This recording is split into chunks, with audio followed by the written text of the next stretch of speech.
Hello বন্ধুরা, আসসালামু আলাইকুম। তো বন্ধুরা, এই যে দেখো চলে এসেছি পাট খেতে। তা আমার মেয়ে আর আমি পাট খেতে চলে এসেছি। তো পাটগুলো এখনো বড় হয় নাই, ছোট ছোট পাট, এবং এই পাটের পাতাগুলোকে দেখো খেয়ে ফেলেছে, পোকা লেগেছে, পোকাতে খেয়ে ফেলেছে। এই যে তারপরে আবার বৃষ্টি নাই, এই জন্য আরও বড় হতে পারে না। যে পাশেরগুলো তাই বড় হয় নাই, এই পাশেরগুলো বেশিই খেয়ে ফেলেছে পাতাগুলোকে। তো বন্ধুরা দেখো, যেদিকেই তাকাই শুধু পাট আর পাট। এই যে বন্ধুরা, এই যে দেখো সবাই শুধু পাট লাগিয়েছে। তো এই যে বন্ধুরা দেখো, যে এটাই হচ্ছে আমাদের পাট ক্ষেত। তো এই ক্ষেতে আমরা চলে এসেছি। আমাদের পাটের পাতাগুলো মানে খেয়ে ফেলেছে। এই যে এই যে দেখো বেশি খেয়ে ফেলেছে।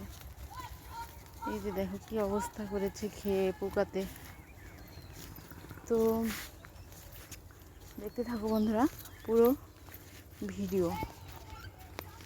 আর আমাদের এখানে পুকুর খনন করছে, তাই আমার মেয়ে আবার বায়না ধরছে যে আম্মু চলো আমরা কীভাবে পুকুর খনন করছে সেটা দেখে আসি। তাই চলে এসেছি, এদিকে চলে আসলাম আবার। তো এই যে বন্ধুরা দেখো, পুকুরের উপর দিয়ে সব মাটি ফেলেছে, মানে এখানেই পুকুরটা খনন করা হচ্ছে। এই যে দেখো বন্ধুরা, এই যে কত মাটি ফেলেছে। এখনও পুকুরটা খনন করা হয়নি, মাত্র শুরু করেছে মনে হয় এখনও। তো আমরা আবার একটু দেখতে আসলাম। এই যে দেখো বন্ধুরা কিভাবে কেটে ফেলেছে পুরো পুকুরটা। তো এটা 6 বিঘা জমি নিয়ে পুকুরটা খনন করা হচ্ছে। তো এই যে গাড়িটা দেখতে পাচ্ছ, এই মেশিনটা দিয়েই কিন্তু পুকুরটা খনন করা হচ্ছে। তা আল্লাহ তাআলা মানুষকে যে কত রকম বুদ্ধি দিয়েছেন, এটা বলার কোনো ভাষা নেই। এই যে দেখো, এই যে দেখা যাচ্ছে ওখানে কয়েকজন ছেলেরা দাঁড়িয়ে আছে।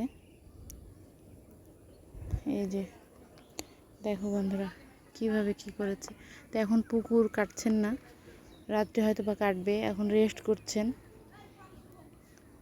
তো সবাই আমাকে সাপোর্ট করবে, আমার পাশে থাকবে। আর নতুন নতুন ভিডিও দেখার আমন্ত্রণ জানিয়ে আজকের মতো এখানেই বিদায় নিচ্ছি। সবাই ভালো থেকো, আল্লাহ হাফেজ।